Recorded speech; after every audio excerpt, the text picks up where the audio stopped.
What if a band's name was chosen by lottery? The last of 18 slips pulled from a hat. What if their debut producer was killed in a plane crash before he ever stepped into the studio with them? What if their biggest hit was written by men who were literally living it? 6 Jacksonville outlaws who sold 2 million records, then watched disaster claim every last one of them. This is the story of Molly Hatchet, Jacksonville, Florida. Early 1970s. The city carried a reputation for producing a particular kind of rock and roll, the kind born from necessity rather than ambition.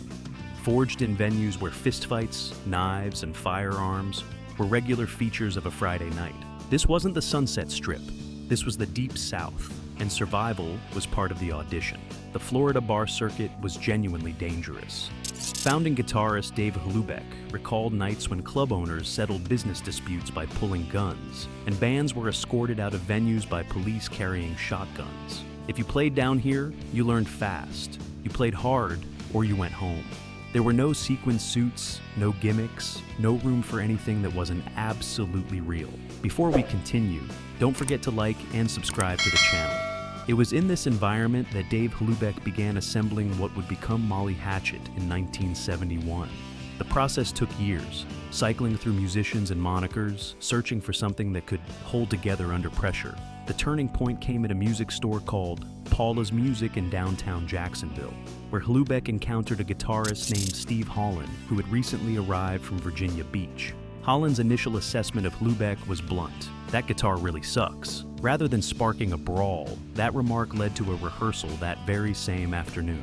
The core of the band had found itself. By 1976, the classic lineup was complete. Hlubeck on lead guitar, Holland on rhythm and lead, Dwayne Rowland on guitar, giving the band their signature 3-guitar attack, Banner Thomas on bass, Bruce Crump behind the drums, and Danny Joe Brown as the voice. Brown was something special. His vocal style was described as a voice clawed from the earth, deep, raspy, and guttural, carrying the weight of every hard mile the band had traveled. Their name came from an equally rough process. Each of the 6 members tossed 3 names into a John Deere tractor hat, 18 names total. They pulled them out one by one until only one remained. Molly Hatchet, named for a dark Southern legend about a 17th century figure said to have mutilated her clients. The name was as dangerous and unapologetic as the music they were building. There was also the long shadow of Leonard Skinner, casting itself over everything they did. Ronnie Van Zant himself had recognized that the music scene was shifting toward a heavier sound and had agreed to produce the band's debut album. Early demos were even recorded at Skinner's studio. Then came October 20th, 1977, and the plane crash that took Van Zant's life. Molly Hatchet lost their primary champion overnight. They carried that loss forward with them, and the weight of becoming Jacksonville's next hope made everything they did feel more urgent. By 1978, the Southern rock movement was reaching its commercial apex, and Molly Hatchet finally had the platform to show the world what they had been building. Manager Pat Armstrong secured them a recording contract, and the label paired them with producer Tom Werman, a veteran who had polished the sounds of Cheap Trick and Ted Nugent without sanding away the danger. The self-titled debut, released in 1978, kicks off with Bounty Hunter, Danny Joe Brown, announcing himself with a guttural shout before the band slams in. The album's 3-guitar attack put their stamp on a sound FM radio already knew, but not quite with this level of heaviness and precision. It wasn't country tinged like some of their Southern contemporaries. It was heavier, more aggressive, a wall of sound that hit you in the chest. But the song that truly broke them open wasn't original material. It was their transformation of the Allman Brothers Band's Dreams, which they retitled Dreams I'll Never See. Greg Allman's original was a waltz-like, dreamy composition. Molly Hatchet turned it into a driving, full-throttle rock anthem built around Danny Joe Brown's signature guttural roar. Album-oriented rock stations across the country put it into heavy rotation. Fans who had never heard of these Jacksonville musicians suddenly needed to know everything about them. There was also a visual element that set them apart in record stores. While their peers leaned on imagery of rural landscapes and pickup trucks, Molly Hatchet licensed Death Dealer, a painting by legendary fantasy artist Frank Frazetta, for their debut cover. The image was a hulking, shadowy warrior astride a massive horse. rendered in dark, apocalyptic detail. It resonated immediately with the young male demographic that was simultaneously consuming heavy metal magazine and sword and sorcery paperbacks. Some fans reportedly bought the album based on the artwork alone before they ever heard a note. The debut went platinum. The band hit the road and opened for AC/DC and Aerosmith, learning what it felt like to play for audiences who didn't yet know their names, and winning them over night after night. Guitarist Dwayne Rowland later described stretches of this tour where the band slept in their van and begged food from drugstore owners on a promise of future payment. That outlaw reality wasn't marketing, it was their actual life. If 1978 was the year of discovery, 1979 was the year of total domination. Recorded partly at BJ Studios in Orlando and partly at the legendary record plant in Los Angeles, the sophomore album arrived in the fall of 1979 with a title that felt like a mission statement: Flirtin with Disaster. The title track, co-written by Danny Joe Brown, Dave Hlubeck, and Banner Thomas, became something bigger than a hit single. It became a cultural shorthand for the late 70s rock experience. That riff was instant. If you were alive and anywhere near a radio in 1979, you knew it within the first 3 seconds. The song spoke to living hard and fast on the edge, and the men who wrote it weren't speaking metaphorically. They were describing their actual existence. The full throttle energy held for 5 unrelenting minutes, and when it hit FM radio, it hit hard. The album peaked at number 19 on the Billboard Top 200 and remained a fixture on the charts for months. By February 1980, it was certified platinum. By the mid-80s, it crossed the 2 million mark for double platinum status. On 1980's year-end charts, it ranked among the top albums in the country. The Frazetta connection deepened. The Dark Kingdom painting graced the Flirtin with Disaster cover, and the upcoming third album, Beatin' the Odds, would complete a visual trilogy with Berserker. The imagery wasn't just decoration, it was armor. It signaled to every record buyer who saw those albums that this was not background music. This was a statement. By 1980, the band was part of the Southern rock elite. Manager Pat Armstrong oversaw a touring operation where merchandise revenue was outpacing box office receipts at many shows, a $90,000 advance recouped within the first month.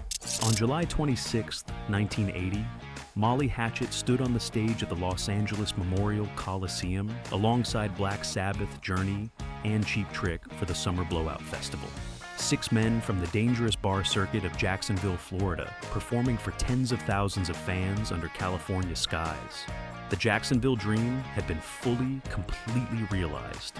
Nobody talked much about what came next, but in the quiet spaces behind the Triumph, in the tour buses, in the dressing rooms, and the long nights between cities, the cracks were already forming. The same lifestyle that made Flirtin with Disaster an anthem was also slowly consuming the men who created it. Cocaine and alcohol had become pervasive within the band during the peak years. Manager Pat Armstrong later said he had warned the group in plain terms that they had snorted their way to the bottom. With the exception of drummer Bruce Crump, who maintained a notably clean lifestyle, most members were on a path of escalating self-destruction, fueled by sudden fame, arrogance, and what Armstrong described simply as bad judgment. The brotherhood that had survived the bar circuit and the grinding poverty of the road was fracturing under the weight of success. But the most devastating story belonged to Danny Joe Brown. The man whose voice had defined the band had battled chronic diabetes since age 19, a condition further complicated by pancreatic issues. The rock and roll lifestyle, erratic eating, heavy alcohol consumption, relentless travel, was fundamentally incompatible with what his body needed to survive. During the Flirtin with Disaster tour, Brown's health reached a genuine crisis. He shed a shocking amount of weight in just weeks. The man who had once filled a stage with pure physical force was visibly fading. In May 1980, at the height of the band's commercial power, Danny Joe Brown left Molly Hatchet. His departure was driven primarily by his health, though internal conflicts and a pull towards solo work also played roles. For fans who had followed the band from those early FM radio discoveries, the news landed like a physical blow. Brown was not just the lead singer, he was the emotional identity of the music. That voice, guttural and raw, was the sound of everything Molly Hatchet represented. The band chose to press forward, recruiting a Georgia vocalist named Jimmy Farrar as his replacement. Farrar had undeniable technical ability. His voice was powerful and clear, but it lacked the particular quality that Brown's had carried, that roughness, that sense that the man behind the microphone had actually lived every word he was singing. The chemical balance that had created the classic sound was already gone. The original brotherhood had begun to dissolve, and once that process started, it proved impossible to stop. The 1980s brought Molly Hatchet into a state of perpetual transition. The albums kept coming, the touring never stopped, but the identity that had made them special was quietly bleeding out through the revolving door that the band had become. Under Jimmy Farrar, they released Beatin' the Odds in 1980, which earned a gold record, and Take No Prisoners in 1981. Both records pushed the sound away from its southern roots and toward a more generic hard rock approach. This wasn't simply artistic drift. The cultural landscape was shifting violently beneath them.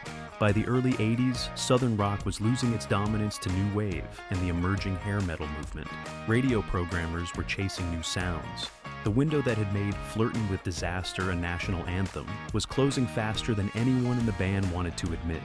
Then, in late 1981, while sharing a bill with the Rolling Stones at the Carrier Dome in Syracuse, New York, the situation grew worse.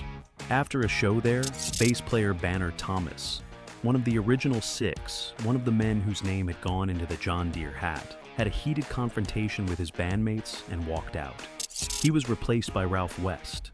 The departure marked the beginning of a decade-long revolving door, where original members would leave, return briefly, and leave again. In 1982, Farrar departed and Danny Joe Brown returned. That comeback generated real excitement among the original fan base and produced the well-regarded No Guts, No Glory album in 1983. But the band never regained their commercial footing. Dave Hlubeck himself later admitted that by the mid-80s, the group had grown lazy and not focused. He left in 1987, replaced by Bobby Ingram. By 1990, Dwayne Rowland had also departed.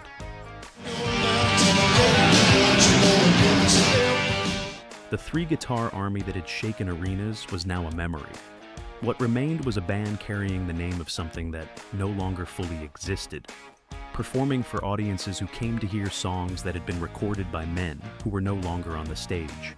The machine kept running, but the original engine had been removed.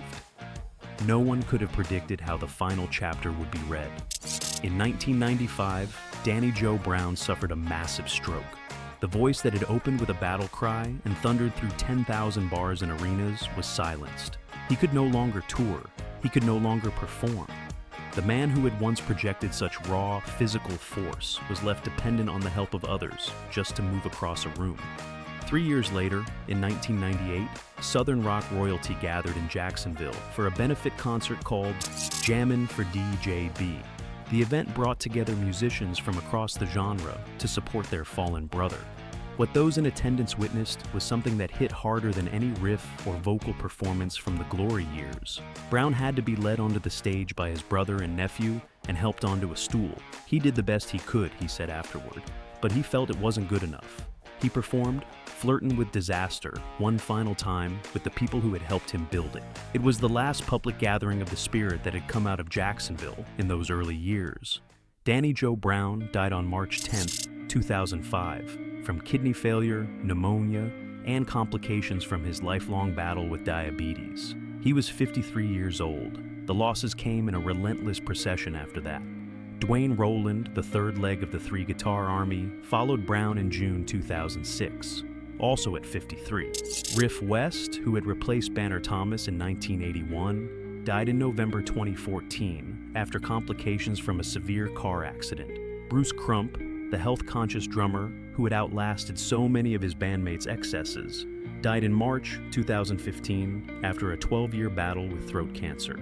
He was 57. Banner Thomas followed in April 2017, and Dave Hlubeck, the man who had started all of this in 1971, who had found Steve Holland in a music store and refused to take offense at an insult, died of a heart attack on September 2nd, 2017. Steve Holland himself survived until August 2020, when he was claimed at 66. By that point, every member of the original recording lineup was gone. The band that pulled their name from a hat.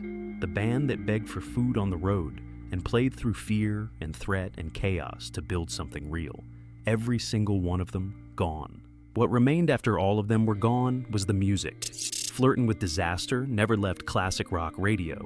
It was still there on the dial decades after the men who recorded it had passed on. Still opening with that unmistakable riff.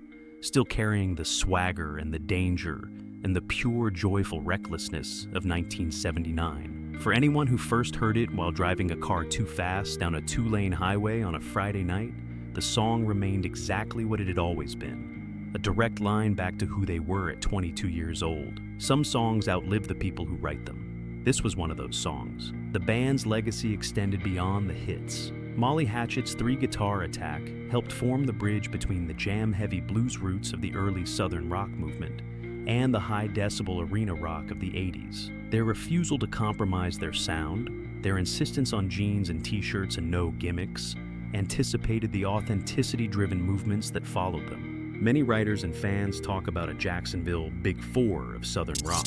Leonard Skinnard, the Allman Brothers, 38 Special, and Molly Hatchet, and the band earns that place. The Frazetta artwork cemented a connection between Southern rock and the visual language of heavy metal that influenced album cover design for years afterward. The situation with the band's name grew complicated in their final years. Bobby Ingram, who had joined in 1986, eventually acquired sole ownership of the Molly Hatchet trademark. For a time, several surviving original members regrouped under the name Gator Country, playing the songs they had helped create while the Molly Hatchet name belonged to Ingram's lineup. Fans described it as a twilight zone of legitimacy. Hlubeck eventually rejoined Ingram's version before his death, bringing the story at least partially full circle. Molly Hatchet endured as one of the most poignant footnotes in rock history. A multi-platinum band whose classic recordings outlived every member of the original lineup. Not a reunion, not a comeback. Just a name attached to music that refused to disappear, and a story that deserved to be remembered in full. 6 men crawled out of the most dangerous bar circuit in the American South and gave the world something that still echoes 50 years later. They lived the songs they wrote, every mile of it, and the road eventually claimed them all. But Flirtin' with Disaster survived them, as loud and alive as the night it was born. Where were you the first time you heard that riff? Drop it in the comments, and don't forget to like and subscribe for more stories from rock's golden